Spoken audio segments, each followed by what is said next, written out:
মার্কণ্ড পুরাণে এক জায়গায় বলছেন, যারা গৃহস্থ ব্যক্তি তাদের সদাচার অবশ্যই অবশ্যই পালন করা উচিত।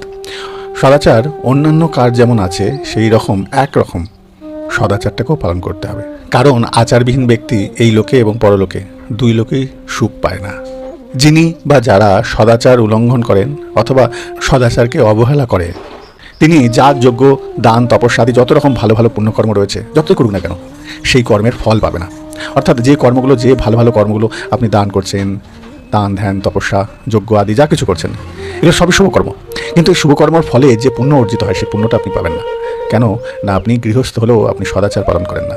আর যদি সদাচার পালন না করেন তাহলে পরে আপনার মধ্যে সেই কৃপাগুলো হবে না।